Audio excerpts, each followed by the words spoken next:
ورحمة الله وبركاته. إن الحمد لله نحمده ونستعينه ونستغفره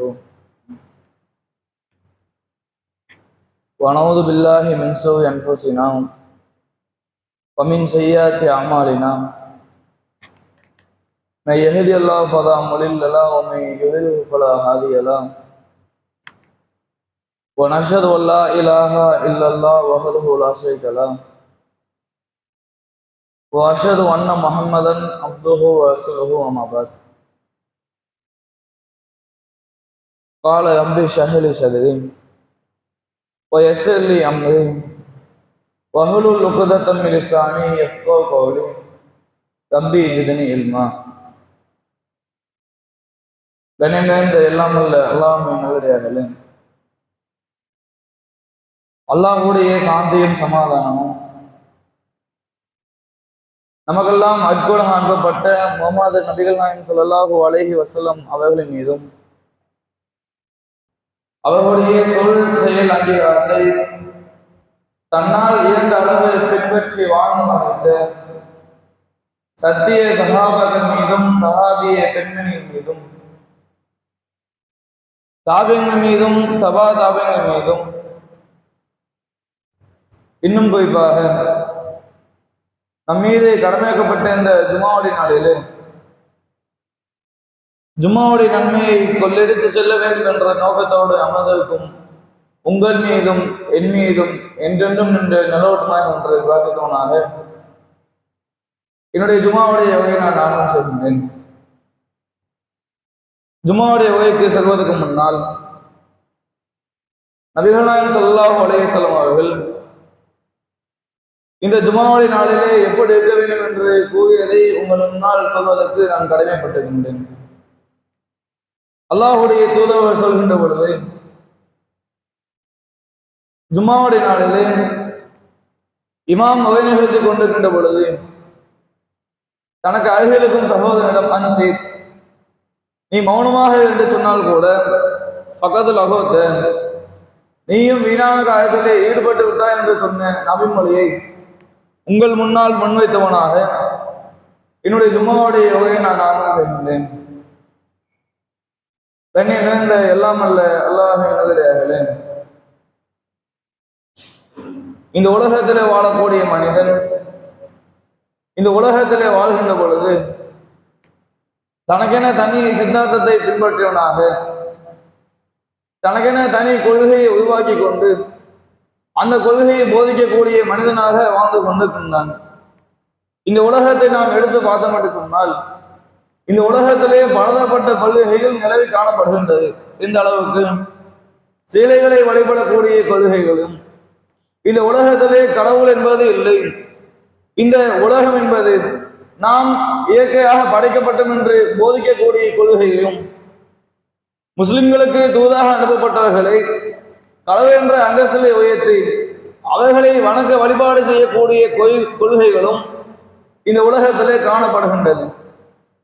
இப்படிப்பட்ட கொள்கையெல்லாம் விட்டுவிட்டு இதெல்லாம் சத்திய கொள்கை கிடையாது, சத்திய கொள்கை என்றால் இந்த இஸ்லாமிய மார்க்கம் மட்டும்தான், லா இலாஹா இல்லல்லாஹ் வ அன்ன முஹம்மது ரசூலுல்லாஹ், வணங்குவதற்கு தகுதியானவன் அல்லாஹ்வை தவிர யாரும் இல்லை, வ அன்ன முஹம்மதன் ரசூலுல்லாஹ், முகம்மது என்பவர் அல்லாஹ்வுடைய தூதர் என்று இந்த இஸ்லாத்தை ஏற்று நாம் பயணித்துக் கொண்டிருக்கின்றோம்.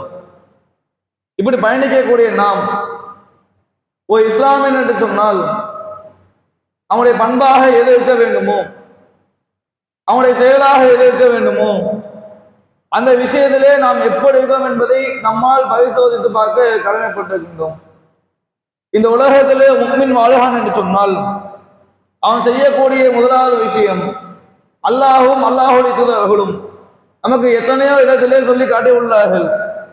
ஓ முஃமின் என்று சொன்னால் அவன் இந்த உலகத்தில் எப்படி வாழ்வான் தெரியுமா? யஅமரூன பில் மஅரூஃப் வ யன்ஹவுன அனில் முன்கர், இந்த உலகத்திலே நன்மையை ஏவுவான், அவன் தீமை விட்டு தடுப்பான் என்று சொல்லி அல்லாஹ்வுடைய தூதர்கள் சொல்லி காட்டுகின்றார்கள். ஓ முஃமின் என்று சொன்னால் அவன் இந்த உலகத்திலே செய்யக்கூடிய விஷயம் என்று சொன்னால் அது அழைப்பு பணிதான். அவன் இந்த உலகத்திலே நன்மையை ஏவ வேண்டும், தீமையை விட்டு தடுக்க வேண்டும் என்று சொல்லி அல்லாஹ்வுடைய தூதர்கள் நமக்கு சொல்லி காட்டுகின்றார்கள். நாம் கண்முன்னே ஒரு தீமை நடக்கின்றதா, அதை நாம் தட்டி கேட்க வேண்டும். அதை தட்டி கழித்து விட்டு நாம் மக்களுக்கு நன்மையை ஏவ வேண்டும் என்று சொல்லி அல்லாஹ்வுடைய தூதர்கள் தெளிவாக சொல்லி காட்டுகின்றார்கள். ஆனால் இந்த விஷயத்தில் இன்றைக்கு வாழக்கூடிய இஸ்லாமியர்கள் எப்படி வாழ்ந்து கொண்டிருக்கின்றார்கள்? அழைப்பு பணி செய்வதில் மிகவும் அலட்சியம் காட்டுகின்றார்கள். எதற்காக? அவனுடைய உற்ற தோழனாக இருக்கின்றான், அவனுடைய சொந்தக்காரனாக இருக்கின்றான். நான் அழைப்பு பணியை செய்தால், நன்மையை ஏவினால், அவன் செய்யக்கூடியது தவறு நான் சுட்டி காட்டினால் என்னிடத்திலே பேச மாட்டான், என்னிடத்திலே பழக்கத்தை வைத்துக் கொள்ள மாட்டான், என்னை தனிமையாக விட்டுள்ளான் என்று சொல்லி முஸ்லிம்கள் கருதி கொண்டிருக்கின்றார்கள். ஆனால் அழைப்பு பணியை செய்தால் இதையெல்லாம் நாம் சகித்துக் கொள்ளதான் வேண்டும். அழைப்பு பணியை செய்கின்ற பொழுது ஏராளமான சோதனைகள் வரும், கஷ்டங்கள் வரும். பெற்றோர்கள் நம்மளை வெறுக்கலாம், நம்மோட வாழ்ந்த சகோதர சகோதரிகளை வைக்கலாம், நம்முடைய சொந்தக்காரர்கள் நம்மை ஒதுக்கி வைக்கலாம். ஆனால் இப்படிப்பட்ட சோதனை வந்தாலும் நாம் அழைப்பு பணி அழகிய முறையிலே அவர்களில் எடுத்து வைக்க வேண்டும். இதற்கு அழகிய முன்மாதிரியாக முன்னால் வாழ்ந்த நபிகள் நாயகம் ஸல்லல்லாஹு அலைஹி வஸல்லம் அவர்களுக்கு அழகிய உதாரணமாக எடுத்து காட்டப்பட்ட இப்ராஹிம் அவருடைய வாழ்க்கையை நாம் எடுத்து பார்க்கலாம். இந்த உலகத்திலே வாழ்கின்ற பொழுது இந்த இஸ்லாமிய மார்க்கத்தை சொன்னார் என்ற ஒற்றை காரணத்துக்காக பலதரப்பட்ட சோதனைக்கு உள்ளாக்கப்பட்டார்கள். கொஞ்ச நஞ்சமல்ல, நாம் சந்திக்கக்கூடிய சோதனை என்பது அவர்களோடு ஒப்பிட்டு பார்க்கின்ற பொழுது கடு அளவு கூட தெரியாது. அந்த அளவுக்கு சோதிக்கப்பட்டார்கள். எதற்காக? இந்த உலகத்திலே குழப்பத்தை விளைவித்தார்களா? இந்த உலகத்திலே மனிதனை கொன்று விட்டார்களா? கிடையாது. அல்லாஹ் மட்டும்தான் கடவுள், இந்த இஸ்லாம் மட்டும்தான் நிலைத்த மார்க்கம், இதுதான் சத்திய கொள்கை என்று மக்களிடத்திலே சொன்னார்கள். சொன்ன காரணத்துக்காக பலதரப்பட்ட சோதனைக்கு உள்ளாக்கப்பட்டார்கள். இந்த அளவுக்கு அவர்கள் தூதராக நியமிக்கப்பட்ட உடனே தன்னுடைய தந்தையிடத்தில் செல்கின்றார்கள். தந்தையிடத்தில் சென்று கேட்கின்றார்கள், யா அபத்தி, என்னுடைய அருமை தந்தையே, லீம தஅபுது மாலா யுப்சிரு வலா யுக்னி அன்க ஷையா, எதையும் பார்க்காத, எதையும் செவியாத, உங்களுக்கு எந்த ஒன்றையும் பயனளிக்காத இந்த சிலைகளை நீங்கள் ஏன் வணங்குகின்றீர்கள்? இதை நீங்கள் விட்டுவிடுங்கள். இந்த சிலைகளை வணங்குங்கள் என்று சொன்னால், இதை வணங்கி வழிபடுங்கள் என்று சொன்னால், அந்த மறுமை நாளிலே நீங்கள் நரகத்துக்கு சென்று விடுங்கள் சொல்லி எச்சரித்தார்கள். இஸ்லாத்தை எடுத்து வைத்தார்கள். எடுத்து வைத்த உடனே அவருடைய தந்தை ஏற்றுக்கொண்டார்களா? இவனுடைய மகன் இந்த இஸ்லாத்தை சொல்லிவிட்டான், அல்லாஹ் மட்டும்தான் கடவுள், இப்ராஹிம் என்பவர் அல்லாஹ்வுடைய தூதர் என்று இந்த இஸ்லாத்தை ஏற்கவில்லை. மாற்றமாக சொன்னார்கள், இப்ராஹிமே, நீ என்னுடைய கடவுளை கொச்சப்படுத்தி விட்டாய், நீ என்னுடைய கடவுளை கேவலப்படுத்தி விட்டாய், இல்லம் தந்தகி, நீ என்னை விட்டு விலகவில்லை என்று சொன்னால் அழுத்து மன்னக்க, நான் உன்னை கல்லால் எடுத்து கொண்டு விடுவேன் என்றார்கள். அவர்கள் என்ன சொன்னார்கள்? நான் உன்னை அழித்து விடுவேன் என்றார்களா? உங்களை துன்புறுத்தன் என்றார்களா? இல்லை. தந்தைக்கு நல்லதை ஏவினார்கள். தந்தை வழிகேட்டில் இருக்கின்றார், அந்த மகிமை நாளிலே நாயகத்துக்கு சென்று விடக்கூடாது என்று நினைத்தார்கள். ஏகத்துவத்தை எடுத்து வைத்தார்கள். எடுத்து வைத்த மாத்திரமல்லாமல் பெற்ற தந்தை தன்னுடைய கையிலே அணைத்து அள்ளி கொஞ்சிப்பாக, அப்படிப்பட்ட தந்தை சொல்லக்கூடிய வார்த்தை, நீ என்னை விட்டு விலகவில்லை என்று சொன்னால் கல்லால் எடுத்து கொண்டு விடுவேன் என்றார்கள். இதே இப்ராஹிம் நபி அவர்களே நம்மளை நாம் பொருத்தி பார்ப்போம். நாம் தந்தைக்கு ஒரு நல்லதை ஏறுகின்ற பொழுது தந்தை எப்படி நம்ம ஏசினால் நம்முடைய நிலை என்ன? மனைந்து உடைந்து விடும், மனது காயமாகிவிடும். இதையெல்லாம் நாம் நினைத்து கொண்டு கவலைப்படுவோம். என்னுடைய தந்தை எப்படி சொல்லிவிட்டாரு, நான் கெட்டதையே ஏவனேன், நல்லதை தான் ஏவனேன் என்று சொல்லி நம்முடைய மனதை புண்படும். ஆனால் இப்ராஹிம் நபி அவர்கள் அதையெல்லாம் பொருட்படுத்தவில்லை. ஏகத்துவத்தை எடுத்து சொன்னால் இப்படி போன்ற எதிர்ப்புகள் வரதான் செய்யும், அதையெல்லாம் கண்டு நான் அஞ்ச மாட்டேன் என்று சொல்லி அவர்கள் கொள்கையில உறுதியாகின்றார்கள். தந்தை சொன்ன உடனே இந்த ஏகத்துவத்தை விட்டு விடவில்லை, இந்த ஏகத்துவ பிரச்சாரத்தை விட்டு விடவில்லை.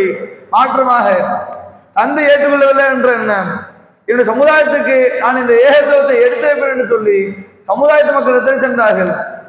அவர்களிடம் சென்று சொன்னார்கள், இந்த கடவுள் எல்லாம் உங்களுக்கு பயனளிக்காது, இது எதையும் பார்க்காது, இது எதையும் சாப்பிடாது, உங்களுக்கு எந்த ஒன்றையும் பயனளிக்காது, நீங்கள் அந்த இடத்துல பிரார்த்திக்கின்றீர்களே அதற்கு கூட அது பதிலளிக்காது என்று சொல்லி ஏகத்துவத்தை எடுத்து வைத்தார்கள். எடுத்து வைத்த மாத்திரமல்லாமல் அந்த கூட்டத்தினர்கள் எல்லாம் இஸ்லாத்தை ஏற்றுவிட்டார்களாம்? இப்ராஹிம் நபியை முகமதுடைய தூதர் என்று ஏற்றுக்கொண்டார்களா? கிடையாது. அவர் செய்யக்கூடிய விஷயம் என்ன தெரியுமா? இந்த இப்ராஹிம் என்பவர் நம்முடைய கடவுளை கொச்சப்படுகின்றார், நம்முடைய கடவுளை கேவலப்படுத்துகின்றார், நம்முடைய கடவுளை திட்டிவிட்டார் என்று சொல்லி மக்கள் எல்லாம் என்ன செய்ய வேண்டும் என்று சொல்லி ஆலோசனை செய்கின்றார்கள். பலதப்பட்ட ஆலோசனை வருகின்றது. அவர்களை நாம் கொண்டு விடலாம், அவர்களை நாம் ஊரை விட்டு நீக்கி விடலாம், இப்படி பலதப்பட்ட ஆலோசனை வருகின்றது. அதில் சில மக்கள் எல்லாம் சொல்கின்றார்கள், இவர்களை நாம் நெருப்பு பந்தத்திலே போட்டு பொசுக்கி விடலாம் என்று சொல்கின்றார்கள். அதே போன்று ஒரு நெருப்பு குண்டம் தயாரிக்கப்படுகின்றது. தயாரிக்கப்பட்ட உடனே அதன்பால் இப்ராஹிம் அவர்கள் கொண்டு வரப்படுகின்றார்கள். கொண்டு வரப்பட்ட உடனே அவர்கள் இஸ்லாத்தை விட்டு விலகிவிடவில்லை, ஏகத்துவ பிரச்சாரத்தை விட்டு விலகவில்லை.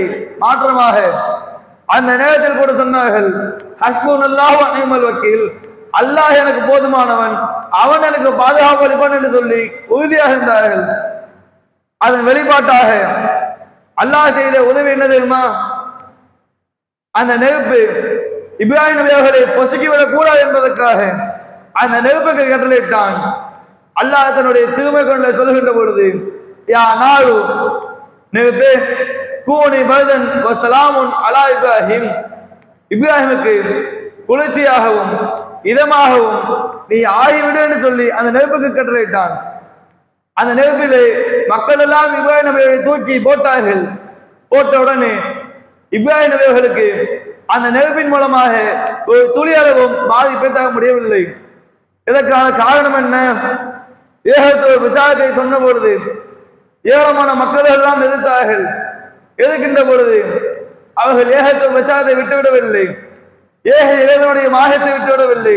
மாற்றமாக எவ்வளவு பேர் சோதனைகள் வந்தாலும், எவ்வளவு பேர் கஷ்டங்கள் எனக்கு நேர்ந்தாலும் என்னுடைய இறைவன் என்னை பாதுகாப்பன் என்ற கொள்கையிலே உறுதியாக இருந்தார்கள். அதற்காகத்தான் அல்லாஹ் அவ்வளவு பேர் உதவியை இப்ராஹிம் அவர்களுக்கு செய்தான். இப்படிப்பட்ட நிலைமையில் நாம் இருக்கின்றோமா என்பதை நாம் சிந்தித்து பார்க்க வேண்டும். அவர்களெல்லாம் எவ்வளவு சோதனைக்கு உள்ளாக்கப்பட்டார்கள், அதையெல்லாம் நாம் பல பயான்களிலே கேட்டிருப்போம், பல மேடைகளிலே பேசியிருப்போம். ஆனால் நாம் நம்முடைய வாழ்க்கையிலே செயல்படுத்துவது கிடையாது. செவி அடிப்படையில கேட்டுவிட்டு சென்று விடுகின்றோம். ஆனால் அதை நம்முடைய வாழ்க்கையிலே நாம் செயல்படுத்த வேண்டும். அப்படி செயல்படுத்தினால் மட்டும்தான் அந்த மறுமை நாளிலே சொர்க்கத்துக்கு போகக்கூடிய வாய்ப்பை நமக்கு இறைவன் ஏற்படுத்தி வைப்பான். அதை விட்டுவிட்டு அவனுடைய உற்ற தோழனாக இருக்கின்றான், அவனுடைய சகோதரனாக இருக்கின்றான் என்று சொல்லி நாம் அவர்களுக்கு ஏகத்துவ பிரச்சாரத்தை எடுத்து வைக்காமல் விட்டால் அந்த மறுமை நாளிலே அல்லாஹ் நம்மிடத்தில் கேள்வி கேட்பான். உன் கண் முன்னாலே ஒரு தீமை நடந்தது, உன் கண் முன்னாலே அது தப்பு என்று தெரிந்தவுடனே நீ தட்டி கேட்க வேண்டும் என்று கேட்பான். அப்போது நாம் என்ன சொல்வோம்? அவனுடைய சகோதரன், அவனுடைய சொந்தக்காரன், நான் ஏகத்துவத்தை எடுத்து வைத்தோம் என்று சொன்னால் என்னை அடிப்பார்கள், என்னை நீக்கி விடுவார்கள் என்று சொல்லி அந்த நிலையில சொல்ல முடியுமா? சொன்னால் என்ன செய்வான்? நரகத்திலே தூக்கி வீசிடுவான். இப்படிப்பட்ட நிலைமைதான் அந்த மறுமை நாளில் ஏற்படும். அந்த நிலைமைக்கு நாம் சென்றுவிடக் கூடாது என்று சொன்னால் நமக்கு முன்னால் வாழ்ந்த நபிமார்களாக இருக்கட்டும், நபிமார்களுடைய காலத்தில் வந்து நபி தோழருடைய வாழ்க்கை வரலாற்றை எடுத்து படிப்பினை பெற்று இந்த உலகத்தில் எவர்களாக இருந்தாலும் அவர்களிலே ஏகத்துவத்தை எடுத்து வைக்க வேண்டும். அதே ஒன்று மூசா நபிகளுடைய வாழ்க்கையை நாம் எடுத்து பார்க்கலாம். இந்த உலகத்தில் வாழ்கின்ற பொழுது அவர்கள் ஒரு பொதுமக்களாக வாழ்ந்தார்கள். இப்படிப்பட்ட நிலைமைகளை அல்லாஹ் ஒரு நாள் மூசா நபி அவர்களை தூதராக நியமிக்கின்றான். இவரை நியமித்த உடனே அந்த காலத்தில் ஃபிரௌன் என்ற கொடுங்கோல் ஆட்சியாளன் இருந்தான். அவனிடத்துல சென்று ஏகத்துவத்தை எடுத்து வை என்று சொல்லி அல்லாஹ் கட்டளையிட்டான். சொன்ன உடனே மூசா நபி அவர்கள் சொன்னார்கள், எனக்கு நல்ல முறையில பேச தெரியாது, எனக்கு சரியான முறையில பேச தெரியாது, எனக்கு உதவியாக ஹாரூனை அனுப்ப என்று சொல்லி அல்லாஹ்விடத்தில் பிரார்த்தித்தார்கள். அதே போன்று அல்லாஹ் ஹாரூன் நபி அவர்களையும் தூதராக நியமித்து அவர்களோடு அனுப்புகின்ற பொழுது இந்த ஏகத்துவத்தை ஃபிரௌனிடத்திலே சென்று கொண்டு வைத்தார்கள். சொன்ன உடனே அவன் சொல்லக்கூடிய விஷயம் என்ன தெரியுமா? இந்த உலகத்திலே நாம் மட்டும்தான் கடவுள், என்னை மட்டும்தான் நீங்கள் வணங்க வேண்டும் என்று சொல்லி பெருமை அளித்தான். இந்த இஸ்லாமிய மார்க்கம் என்று கிடையாது, அல்லாஹ் என்று வணங்குவதற்கு தகுதியானது கிடையாது என்று சொல்லி இந்த இஸ்லாத்தை எதிர்த்தான். அப்போது அவன் சொன்னான், உன்னால் முடிந்தால் இந்த சூழலிக்காய்களை நீ வென்றுகாது என்று சொல்லி சவாலிட்டான். அதே ஒன்று ஒரு நாள் நியமிக்கப்படுகின்றது. அப்போது சூழலை கூட்டத்தில் இருக்கக்கூடிய அனைத்து சூழிக்காக வருகின்றார்கள். மூசா நபி அவர்களும் நிற்கின்றார்கள். இப்படி நிற்கின்ற பொழுது பிறனுடைய கூட்டத்தில் இருக்கக்கூடிய சூனிக்கார்கள் தனதில் இருந்த கயிற்றையும் தனதில் இருந்த கை தடியையும் கீழே போட்டார்கள். அது மிக பெரும் பாம்பாக மாறியது. இதை பார்த்த உடனே மூசா நபி அவர்கள் வேண்டு ஓடுகின்றார்கள். அப்போது அல்லாஹ் சொல்கின்றான், யா மூசா, மூசாவே நீங்கள் பயப்படாதீர்கள், நீங்கள் சென்று உங்களுடைய கைத்தடியை கீழே போடு என்று சொல்லி அல்லாஹ் சொன்னான்.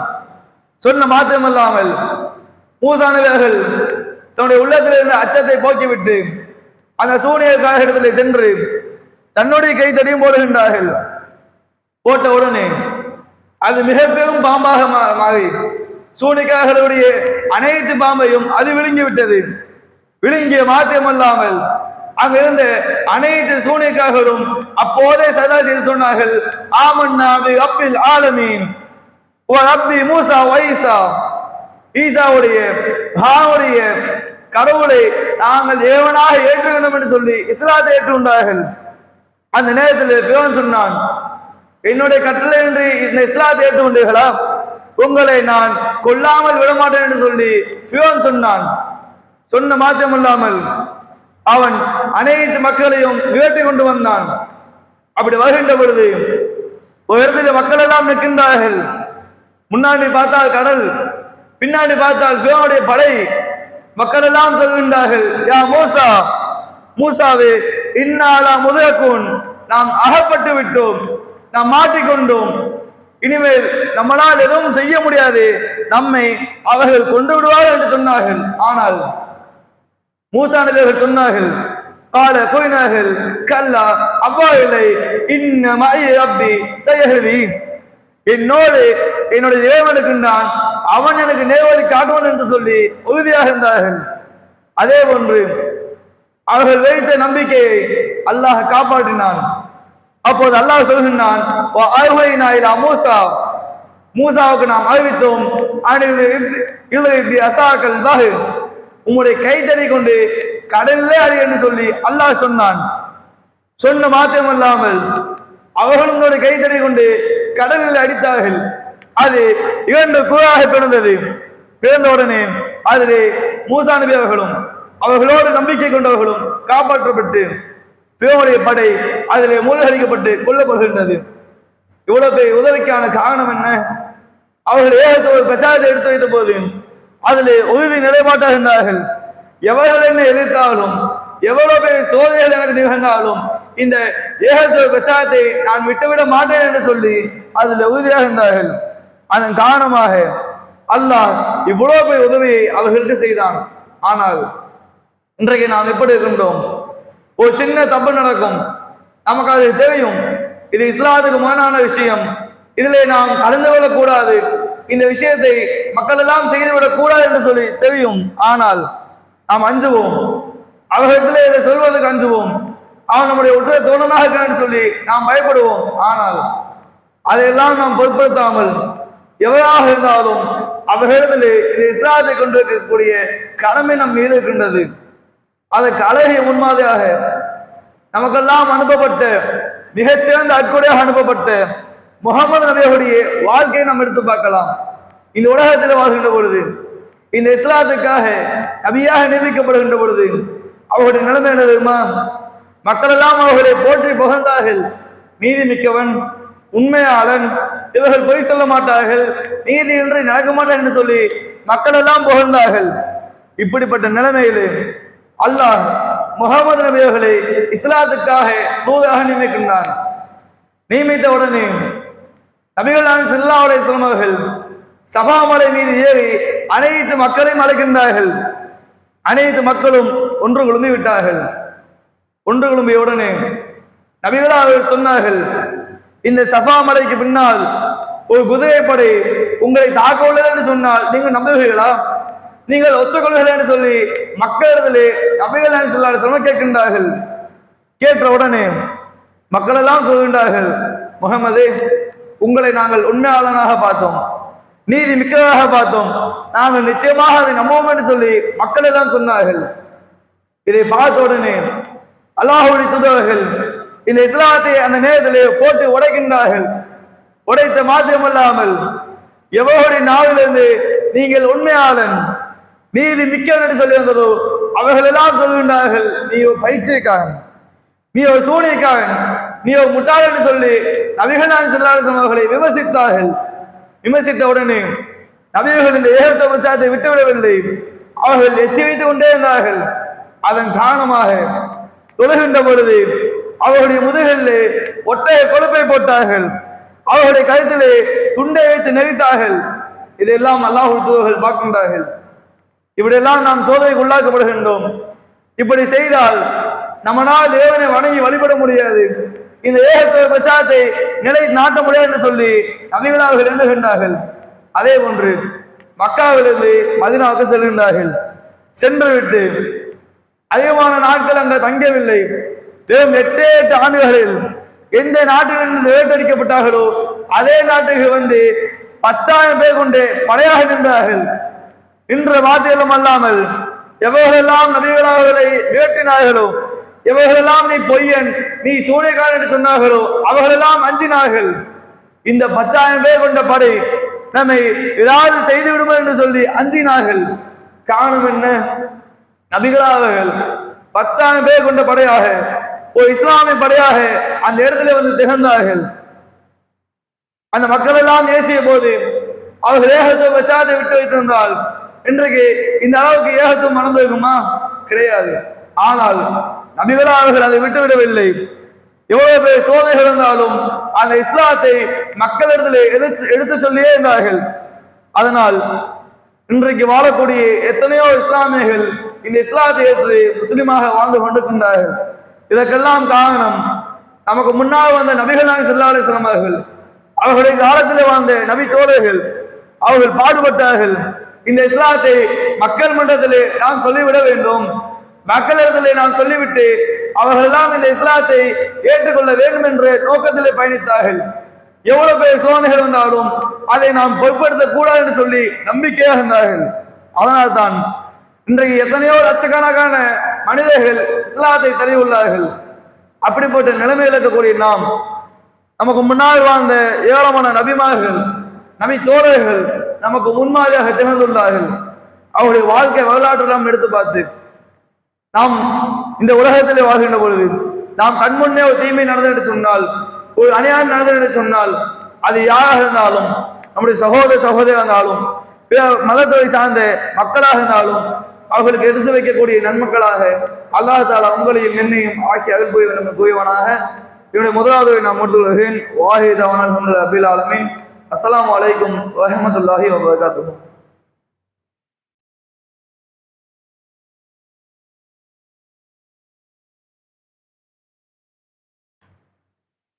அஸ்ஸலாமு அலைக்கும் வரஹ்மத்துல்லாஹி வபரகாத்துஹு. மனமேந்த எல்லாம் அல்ல அல்லாஹ்வின் நல்லடியார்களே, முதலாவது வேளை இந்த இஸ்லாத்தை எடுத்து வைத்ததற்காக, இந்த இஸ்லாத்தை ஏற்றுக்கொண்டதற்காக நபிமார்கள் எல்லாம் எவ்வளவு சோதனைக்கு உள்ளாக்கப்பட்டார்கள் என்பதை பார்த்தோம். அதே போன்று நபிமார்கள் ஒரு விதத்திலே சோதனைக்கு உள்ளாக்கப்பட்டாலும் அவர்கள் காலத்திலே வாழ்ந்த நபி தோழர்களுடைய வாழ்க்கையை நாம் எடுத்து பார்த்தோம் என்று சொன்னால் மிக பெரும் சோதனைக்கு அவர்கள் உள்ளாக்கப்பட்டார்கள். அதுக்கு உதாரணமாக அபூதர் அல்-கிஃபார் என்ற ஒரு நபி தோழர் இந்த இஸ்லாத்தை ஏற்பதற்கு முன்னாக கடவுள் கொள்கையிலே நம்பிக்கை இல்லாதவர். இப்படிப்பட்ட நிலைமையிலே அந்த நபி தோழர் வாழ்கின்றார். இப்படி வாழ்ந்து கொண்டிருக்கின்ற பொழுது அவர்களிடத்தில் ஒரு செய்தி எட்டுகின்றது. இப்படி மக்கா நகரத்திலே அல்லாஹ் மட்டும்தான் கடவுள், சிலைகள் எல்லாம் கடவுள் கிடையாது என்று சொல்லி ஒரு மனிதர் போதித்துக் கொண்டிருக்கிறார் என்று சொல்லி ஒரு செய்தி எட்டுகின்றது. அதை கேட்ட உடனே தன்னுடைய சகோதரனை அனுப்புகின்றார்கள். நீ சென்று விட்டு அந்த செய்தியை கேட்டு என்னிடத்திலே சொல்லு என்று சொல்லி தன்னுடைய சகோதரனை அனுப்புகின்றார்கள். அதே போன்று அவர்களுடைய சகோதரன் சென்று இஸ்லாத்தை கேட்கின்றார்கள். கேட்டு வந்துவிட்டு அபூதர் கிஃபார் என்ற நபித்தோடத்திலே சொல்கின்றார்கள். சொல்லிவிட்ட பிறகு அந்த நபித்தோடர் சொல்கின்றார், எனக்கு இந்த செய்தி போதவில்லை, எனக்கு தெளிவான விளக்கம் கிடைக்கவில்லை என்று சொல்லி அவரே நபிகள் நாம் ஸல்லல்லாஹு அலைஹி வஸல்லம் செல்கின்றார். சென்ற பொழுது இந்த இஸ்லாத்தை பற்றி கேட்கின்றார். நபிகள் அவர்களும் இந்த இஸ்லாத்தை எடுத்து வைக்கின்றார்கள். அப்போது சொல்கின்றார், அஷ்ஹது அல்லா இலாஹா இல்லல்லாஹ் வ அன்ன முஹம்மது ரசூலுல்லாஹ், வணங்குவதற்கு தகுதியானவன் அல்லாஹ் மட்டும்தான், நீங்கள் அல்லாஹ்வுடைய தூதர் என்று இந்த இஸ்லாத்தை நான் ஏற்றுக்கொண்டேன் சொல்லி அந்த நபித்தோட சொல்கின்றார். சொன்ன மாத்திரமல்லாமல் நபிகள் நாயகம் ஸல்லல்லாஹு அலைஹி வஸல்லம் சொன்னார்கள், இந்த இஸ்லாத்தை மக்களிடத்திலே நீங்கள் சொல்ல வேண்டாம், எப்போது இந்த இஸ்லாமிய மார்க்கம் மேலோங்கி வருகின்றதோ அப்போது நீங்கள் மக்களிடத்திலே சொல்லுங்கள் என்று சொல்லி நபிகள் நாயகம் ஸல்லல்லாஹு அலைஹி வஸல்லம் சொன்னார்கள். சொன்ன மாத்திரமல்லாமல் அந்த நபித்தோட சொல்லக்கூடிய வார்த்தை என்ன தெரியுமா? நிச்சயமாக இந்த மார்க்கத்தை நான் மக்களிடத்திலே சொல்லியே தேவன் என்று சொல்லி காபா கருகே வந்து நின்று அங்கிருந்து அனைத்து மக்களையும் பார்த்து அழைக்கின்றார்கள், யா மாஷரல் குரைஷ், குரைஷி கூட்டத்தினர்களே, அஷ்ஹது அல்லா இலாஹா இல்லல்லாஹ் வ அன்ன முஹம்மது ரசூலுல்லாஹ், வணங்குவதற்கு தகுதியான அல்லாஹ் மட்டும்தான், முகமது என்பவர் அல்லாஹ்வுடைய தூதர் என்று இஸ்லாத்தை நான் ஏற்றுக்கொண்டேன் என்று சொல்லி சொன்னார்கள். அதை சொன்ன மாத்திரமல்லாமல் அங்கு அமர்ந்திருந்த அத்தனை குறைஷி மக்களும் அவர்களை நோக்கி வருகின்றார்கள். எதற்காக? இஸ்லாத்தை ஏற்றுக்கொள்ளவா? அவர்களிடத்திலே இஸ்லாத்தினுடைய விளக்கத்தை கேட்கவா? கிடையாது. ஆனால் அவர்கள் சொன்னார்கள், அவர்களை நீங்கள் தாக்குங்கள் என்று சொல்லி மக்களிடத்தில் சொன்னார்கள். சொன்ன மாத்திரமல்லாமல் அந்த நபித்தோடு அடிக்கப்பட்ட இந்த அளவுக்கு சொல்கின்ற பொழுது நான் செத்து விட்டேனே என்று எண்ணுகின்ற அளவுக்கு என்னை அடித்தார்கள். இப்படிப்பட்ட சோதனைக்கு உள்ளாக்கப்பட்டார்கள். அடித்த உடனே இந்த இஸ்லாத்தை விட்டுவிடவில்லை. மறுநாள் அடுத்த காயத்துக்கெல்லாம் மறந்து போட்டு விட்டு எந்த இடத்திலே அடித்தார்களோ அதே இடத்துக்கு வருகின்றார்கள். வந்துவிட்டு அழைக்கின்றார்கள், யா மாஷரல் குரைஷ், குறைஷி கூட்டத்தினர்களே, அஷ்ஹது அல்லா இலாஹா இல்லல்லாஹ் வ அன்ன முஹம்மது ரசூலுல்லாஹ், வணங்குவதற்கு தகுதியான அல்லாஹ் மட்டும்தான், முகமது என்பவர் அல்லாஹ்வுடைய தூதர் என்று இஸ்லாத்தை நான் ஏற்றுக்கொண்டேன் என்று சொன்னார்கள். சொன்ன மாத்திரமல்லாமல் எப்படி அடித்தார்களோ அதே போன்று மீண்டும் அடிக்கின்றார்கள். இப்படிப்பட்ட சோதனைக்கு அன்றைக்கு வாழ்ந்த நபித்தோழர்கள் உள்ளாக்கப்பட்டார்கள். ஆனால் அவர்கள் ஏகத்துவ பிரச்சாரத்தை விட்டுவிடவில்லை. இந்த அழைப்பு பணியை மக்கள் மத்தியிலே சொல்வதை விட்டும் விலகிவிடவில்லை. அப்படிப்பட்ட நிலைமைகளை அவர்கள் எல்லாம் வாழ்ந்தார்கள். அதே போன்றுதான் நாமும் இந்த உலகத்திலே எவ்வளவு பெரிய தடைகள் இருந்தாலும் அந்த தடைகள் எல்லாம் தக தெரிந்துவிட்டு அழைப்பு பணியை செய்யக்கூடிய மக்களாக வேண்டும். அதே போன்று வருகின்ற 20ஆம் தேதி தீபாவளி என்ற பண்டிகை வருகின்றது. இந்த தீபாவளி அன்னைக்கு இந்த தீபாவளியின் மூலமாக ஏராளமான மக்கள்கள் துன்பத்துக்கு ஆளாக்கப்படுகின்றார்கள். அந்த வெடிப்பதன் மூலமாக ஏராளமான மக்களுக்கு பாதிப்பு வருகின்றது. இந்த தீபாவளி என்பது ஒரு புறத்திலே இந்து மக்களும் இன்னும் மக்கள் கொண்டாடினாலும் இன்றைக்கு வாழக்கூடிய எத்தனையோ இஸ்லாமியர்கள் தீபாவளியை கொண்டாடக்கூடிய நிலைமை இருக்கின்றது. ஆனால் இந்த தீபாவளி கொண்டாடுவதன் மூலமாக நமக்கு எந்த ஒரு பயனுமே இல்லை. இந்த இஸ்லாமிய மார்க்கம் என்றால் அல்லாஹ் சொன்னார்கள், அத்தீனும் நசீஹா, இந்த இஸ்லாம் என்றாலே பேணலம் நாடுதல் என்று சொன்னார்கள். அந்த அடிப்படையிலே நாம் இந்த தீபாவளி அன்றைக்கு ஒரு இஸ்லாமில் இந்த வெடியை வெடித்தாலும் அவனிடத்துல சென்று சொல்ல வேண்டும், இந்த விஷயமோடு இஸ்லாமிய மார்க்கத்தில் தடை செய்யப்பட்டது. நாம் மனிதர்களுக்கு நம்முடைய நாவின் மூலமாகவோ கையின் மூலமாகவோ பாதிப்பை ஏற்படுத்தக்கூடாது என்று சொல்லி அல்லாஹ் சொன்னார்கள். அந்த அடிப்படையில் நாம் இந்த வெடியெல்லாம் வெடிக்க கூடாது, தீபாவளி என்பதை கொண்டாடக்கூடாது என்று சொல்லி அவர்கள் எடுத்து வைக்கக்கூடிய நன்மக்களாக அல்லாஹ் தாலா உங்களையும் என்னையும் ஆட்சி அருள் போய் வேண்டும் கூறியவனாக என்னுடைய ஜும்மாவுடைய நான் முடித்துள்ளேன். வாஹித் அவன் அல்ஹம்துலில்லாஹி ரப்பில் ஆலமீன். அஸ்ஸலாமு அலைக்கும் வரஹ்மத்துல்லாஹி வபரகாத்துஹு.